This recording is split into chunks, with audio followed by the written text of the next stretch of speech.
Hi guys, welcome to my channel BSc radiology. And आज की इस वीडियो में डिस्कस करेंगे काउंसलिंग 2025। तो आप लोगों को कई सारा डाउट आ रहा है कि काउंसलिंग होगी कैसे, एक्चुअली में कोई वहाँ जाके फॉर्म तो नहीं भरना, कोई फीस तो सबमिट नहीं करनी। तो इस तरह की जो वीडियो थी वो मैंने पिछले साल भी बनाई थी, तो उससे काफ़ी सारे डाउट क्लियर हो गए थे कि काउंसलिंग वाले दिन एक्चुअली होगा क्या। सो वीडियो को स्टार्ट करते, कोई भी पार्ट स्किप मत करना वरना फिर आपको बहुत सारे डाउट आते हैं क्योंकि आप वीडियो को अच्छे से नहीं देखते हो। तो मेरी रिक्वेस्ट है कि आप वीडियो को अच्छे से देखना। तो यहाँ पे मैंने क्या करा है, सारे टॉप रैंकर्स बच्चे लिखे हैं, मतलब जिनको सीट मिलने के चांसेस बहुत सारे हैं। मैं पहली वीडियो में बता दूँ, मैं कोई रिजल्ट डिक्लेयर नहीं कर रही हूँ, मैं जस्ट एक आपको बता रही हूँ कि कितनी कैटेगरी के कितने बच्चे लाई कर रहे हैं, ताकि आपको खुद भी अपनी कैटेगरी रैंक पता चल जाए। ठीक है, तो सबसे पहले मैंने जनरल कैटेगरी के बच्चे लिख लिए यहाँ पे, रैंक 1, 3, 6, 8, 11, 12। तो यहाँ रैंक 1 से लेके 95 रैंक तक के कुछ जर्नल वाले बच्चे हैं। ठीक है, इसके बाद आप ओबीसी कैटेगरी में देख सकते हो। ओबीसी कैटेगरी पे रैंक 2, 5, 7, 9, 18 ये सारे बच्चे के टॉप रैंकर्स हैं, दिख रहे हैं आपको। ये 37, 33, 34, 25, तो इनके कॉलेज मिलने के चांसेस ऑब्वियसली हायर हैं। तो ये 97 तक है, मैंने यहाँ पे लिखे हुए हैं। इसके बाद ईडब्ल्यूएस कैटेगरी, तो यहाँ पे कुछ इस तरीके से आपको ईडब्ल्यूएस थोड़ा कंफ्यूजिंग लग रहा होगा। तो यहाँ पे मैंने क्या करा है, ईडब्ल्यूएस के काफ़ी कम बच्चे हैं। टोटल कितने हैं, 1, 2, 3, 4, 5, 6, 7, 8, 9, 10, 11, 12, 13, 14, 15, 16, 17, 18, 19, 20, खाली 20 बच्चे हैं, यानी 476 स्टूडेंट में से सिर्फ और सिर्फ 20 बच्चे ईडब्ल्यूएस कैटेगरी। तो इसमें थोड़ा सा कंपटीशन कम है। एंड उसके बाद मैं आपको सीट्स भी दिखाती जाती हूँ हाथों हाथ, सो दैट आपको एक आइडिया हो जाएगा। तो अब आप यहाँ देखो, ईडब्ल्यूएस के 20 स्टूडेंट्स हैं, ईडब्ल्यूएस की सीट्स कितनी हैं, तो 2 तो यहाँ पे हैं यूसीएमएस के लिए, एक ऑल इंडिया से यानी 3 सीट्स, एलएचएमसी में 1, 4, पंथ में कोई सीट नहीं, तो 4 सीट्स हैं सिर्फ रेडियोग्राफी की। एंड बीएमएलएस की अगर मैं बात करूँ तो बीएमएलएस में भी 2 हैं। और यस, तो आप ऐसा मान लो कि टोटल 6 सीट्स हैं आपकी ईडब्ल्यूएस वालों की, बच्चे 20 हैं। तो अब इस पे जो ये स्टार्टिंग वाले आप देख रहे हो, इनके ऑब्वियसली चांस हैं ज़्यादा मिलने के। तो ऐसे ही आपको कुछ कॉलेज अलॉट होता है। इसके बाद यहाँ पे जो 13 वाला है बच्चा, उसके रेडियो भरा हुआ है उसने, तो ऑब्वियसली जो तो कैटेगरी में तो ये फर्स्ट नंबर पे आया ना, तो इससे आप पूछेंगे कि रेडियो लेगा या बीएमएलएस, क्योंकि इसने तो खैर रेडियो भरा है तो ये तो रेडियो ही बोलेगा, तो इसे तो ऑब्वियसली मिलना ही मिलना है कॉलेज। तो ऐसे आपका होता है कैटेगरी वाला सिस्टम। इसके बाद हम बात करते हैं एससी की। तो एससी की भी कुछ सीट्स आपको देख रहे होंगे। एससी में भी ठीक है कंपटीशन, बट सबसे कम ईडब्ल्यूएस में है। और एससी में भी काफ़ी कंपटीशन है, 4, 10, 17, 44। तो ये सारे बच्चे टॉप रैंकर्स हैं। टोटल एससी की सीट्स देख लेते हैं, 3, 4, 5 सीट्स हैं। ईडब्ल्यूएस की 6 थी, इसकी 5 है। एंड बीएमएलएस में एससी की 3 सीट्स हैं। तो मान लो कि 8 सीट्स आपको देखने को मिल रही हैं। इसके बाद एसटी में बिल्कुल कंपटीशन नहीं है, सिर्फ 4 बच्चे हैं एसटी के। मैंने पूरे जितने भी रिजल्ट है सबको अच्छे से देखा है, सिर्फ 4 बच्चे आ रहे हैं। तो अब एसटी की सीट्स कितनी हैं, 1। एसटी की सीट्स भी वैसे भी कम ही है, 1 एंड 2 सीट्स हैं। तो अब ये लगा लो कि अगर मान लो ये चारों बच्चे उस दिन प्रेजेंट होते हैं तो एक सीट तो ये ले जाएगा और एक सीट क्या हो जाएगा, ये ले जाएगा। ऐसे आपको कॉलेज मिल जाएगा। अब होता क्या है उस दिन, सबसे पहले तो देखो, काउंसलिंग की कोई भी फीस नहीं है, मैं पहले क्लियर कर दे रही हूँ। ना ही आपको एडमिशन फीस लेके जाना है। जब आपको एडमिशन मिलेगा तो ही तो आप फीस जमा करोगे ना। ये कोई स्कूल नहीं है कि आप एडमिशन लेने जा रहे हो तो फीस साथ लेके जाओगे। ठीक है, तो काउंसलिंग की कोई फीस नहीं है, एडमिशन की कोई फीस नहीं है, और बॉन्ड की भी कोई फीस अभी आपको जमा नहीं करनी है। बॉन्ड फीस जब जमा होती है, जब हम कोर्स छोड़ते हैं, वो बात की बात है, अभी कोर्स मिल जाए पहले।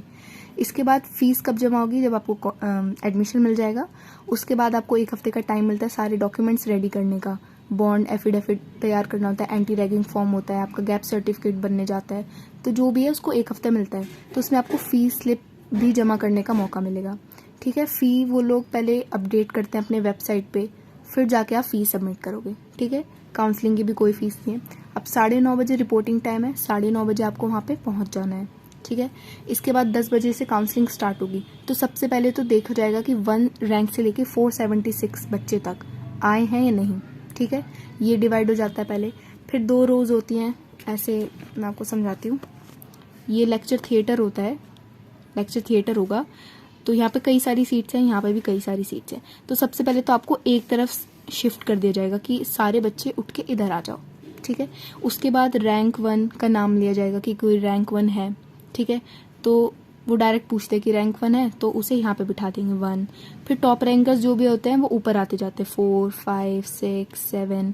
और बीच के बच्चे अगर नहीं है, सपोज 8 रैंक के बाद 9, 10 एब्सेंट है तो डायरेक्ट 14 आ गया, 15, फिर ये एब्सेंट हुए 22। तो ऐसे बच्चे बैठते जाते हैं।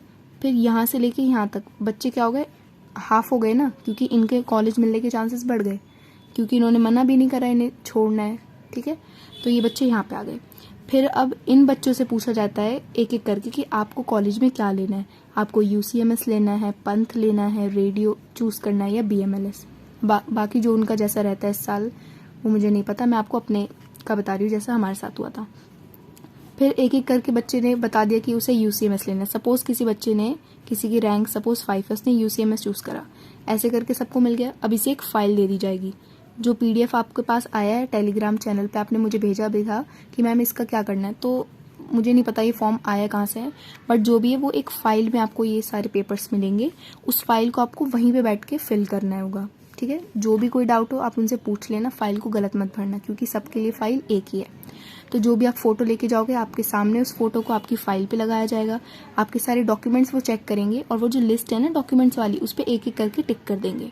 ठीक है, और वो फाइल वो लोग रख लेते हैं। अब वो देंगे आपको 1 हफ्ते का टाइम कि आपका 1 अगस्त से सेशन स्टार्ट होने वाला है, तो सपोज 20 जुलाई ये जो भी 10 दिन का टाइम है, तो उसमें डॉक्यूमेंट्स रेडी कर लो। एंटी रैगिंग, एफिडेविट, कुछ ऐसे इंपॉर्टेंट टॉपिक है जो आपको वो खुद बताएंगे। ठीक है, ये सारे डॉक्यूमेंट्स तैयार हो जाएंगे। फिर फीस स्लिप भरने का ऑप्शन आएगा कि फ़ीस हमने डाल दी है, अब आपको जमा करनी है।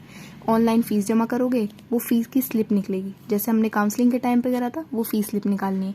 फिर वो वहाँ पे जाके अटैच करके उन्हें देनी है, गैप सर्टिफिकेट देना है। ये सब करके वो पूरी फाइल आपकी रेडी हो जाएगी और वो वहाँ पे जाके सबमिट हो जाएगी। फिर आपकी एक लिस्ट आती है 30 बच्चों की, कि 30 ये UCMS के बच्चे हो गए, 30 ये BMLS वाले बच्चे हो गए। ठीक है, फिर आपको बोल दिया जाएगा कि यहाँ पे जैसे कुछ बच्चे बच गए कि आप वेटिंग में चले जाओ, जो टॉप रैंकर्स होंगे, मतलब यहाँ पे जो कुछ बच्चे रह गए थे, सपोज मान लो 60 तक लास्ट रैंक गई मान लो, तो उसके बाद 61, 62, 63 इनको बोल देंगे वेटिंग में कि आप लोग वेटिंग में जाएंगे। एंड अगर इनमें से ऊपर में से कोई बच्चा छोड़ता है तो आप वो सीट ले सकते हो, कॉल कर देते हैं वो आपको। ठीक है, तो ये था पूरा काउंसलिंग का प्रोसेस। एंड एक का डाउट आया था कि मैम पेरेंट्स को लेके जाना चाहिए या नहीं, तो मेरी मानो तो पेरेंट्स को नहीं लेके जाओ, क्योंकि काउंसलिंग का टाइम काफ़ी लंबा चलने वाला है, सुबह 10 से लेके मान लो 4 बजे तक आराम से, क्योंकि बच्चे काफ़ी ज़्यादा हैं। मेरे टाइम पे ही 2:30 बज गए थे, मैं अपने पेरेंट्स को लेके गई थी, और आप देख भी सकते हो कितनी गर्मी पड़ रही है। तो अगर आप दूर से आते हो, ठीक है, गर्ल्स हैं जैसे, अगर उन्हें पेरेंट्स के साथ ही जाना है तो आप देख लेना, वरना आप अवॉइड ही करना। And I hope doubt clear हो गया होगा कि काउंसलिंग कैसी होगी। बाकी और कोई डाउट हो टेलीग्राम चैनल ज्वाइन कर लो, नहीं तो आप मुझे कमेंट कर देना। Thanks for watching.